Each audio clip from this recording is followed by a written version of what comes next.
Hey, how's it going, Limitless fam? On my way to meet up with a friend. We're going to be working out while we talk God, life, ministry, and just wanted to encourage you guys as we talked about this past week of ministering from a place of overflow. That's kind of what I'm doing with you right now. Just want to minister from a place of overflow, share some things with you, and hopefully that will encourage you.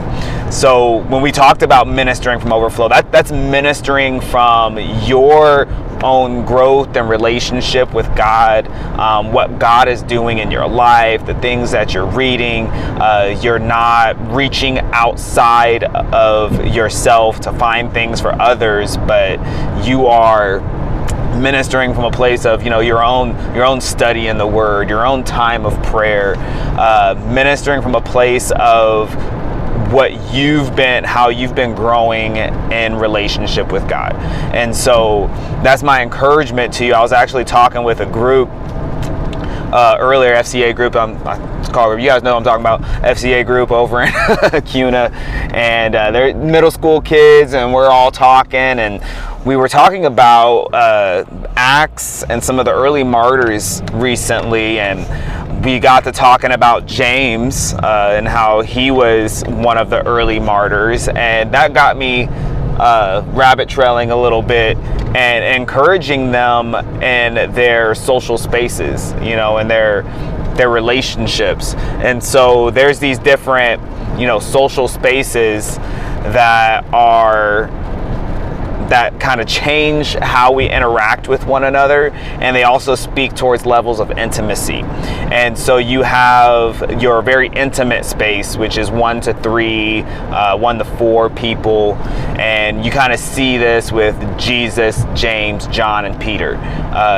John, James, and Peter were Jesus's intimate space. And then you had his personal space, up to about 15 people, and you see this with his disciples, his 12 disciples, right? And then you notice how his intimate is also part of his personal, right? It's not like a whole nother group. They're part of that. And then you go more into the social space, and that social space, reaches, around you're in your high teens, 20s, going all the way up to around 30, 40 people. This is your social space. These are people that you could know socially, have more personal conversation with, but it's a larger group, so they're not going to be that, that personal group that is your real closer friends. And then you have your public space, and that public space is, you're talking 40, 50 plus, and this is where you may or may not know the people. In the social space, you're kind of familiar with everybody. You know people's names and whatnot, even though you may not be close. It's like, that's your cousin. That's your cousin. That's your cousin's fiance or whatever it is. You may not know them, but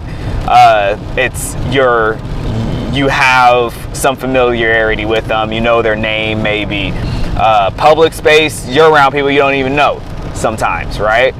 And so there's these different levels of space in which and how you're going to interact with people. Something that I was encouraging with the FCA group was, hey, how many people in your intimate and your personal space, in your social space, how many of these people are people that are encouraging you in the things of God, that are encouraging you in prayer and reading your Word and being an active part of the church and living on mission? How many people in those spaces are that for you? And can you try to intentionally make sure you have people in those spaces that are that for you? Because if your intimate space and your personal space and your social space are more heavily people that are encouraging you in things of the world or just not God, right? Which, that's kind of what that is, right? Right? It's like you have God or you don't. And so if there are people who are not encouraging you in the things of God, then your your fight is going to be a whole lot more uphill. Your support network for being in the things of God is going to be a whole lot more uphill. And this is what the enemy tries to do. He tries to isolate you. He tries to move you away from having those relationships that are going to be the iron sharpening iron type of relationships. I just turned on the wrong street, so hopefully I'm not late. But you want to consider, okay, my intimate space, my personal space, my social space, even your public space, how many times are you finding yourself encouraged in the things of God?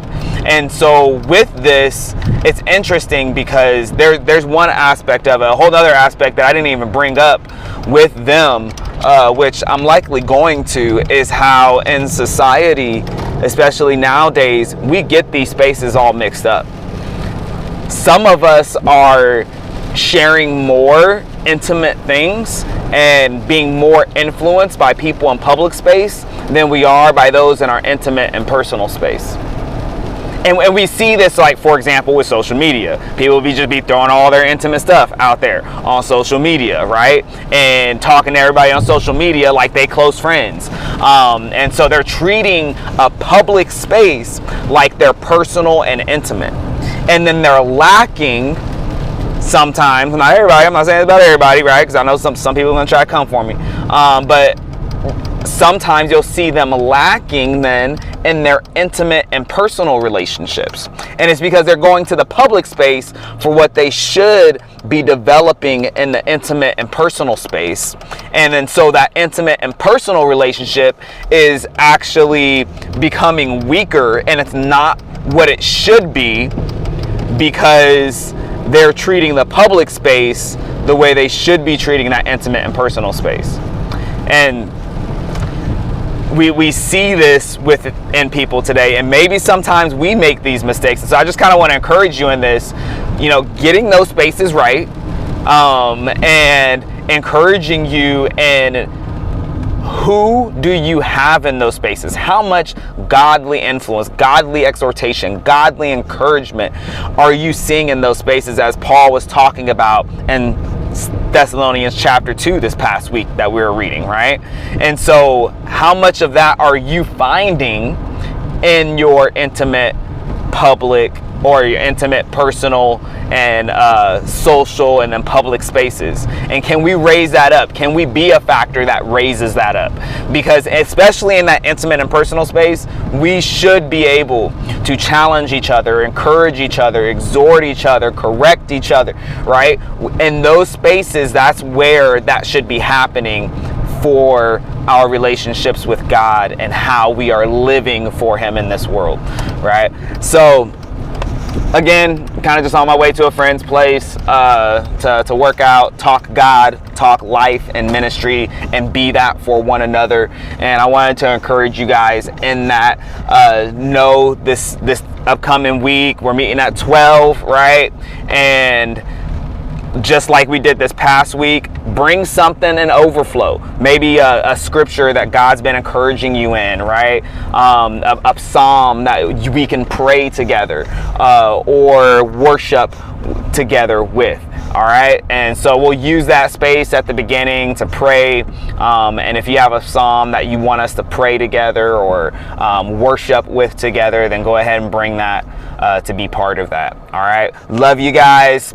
Remember, starting in May, we're doing our tag for our Limitless adventure this month, and then we are also going to Grayback Gulch Campground in June. It's the weekend after Father's Day weekend, so put that on your calendar. Look forward to seeing you guys this Sunday as we do these things, as we are, that iron sharpening iron in the intimate, that personal, that social and public space, as we can do that for one another, and as we join each other in prayer, encouraging each other with the word, we will build relationships that change lives.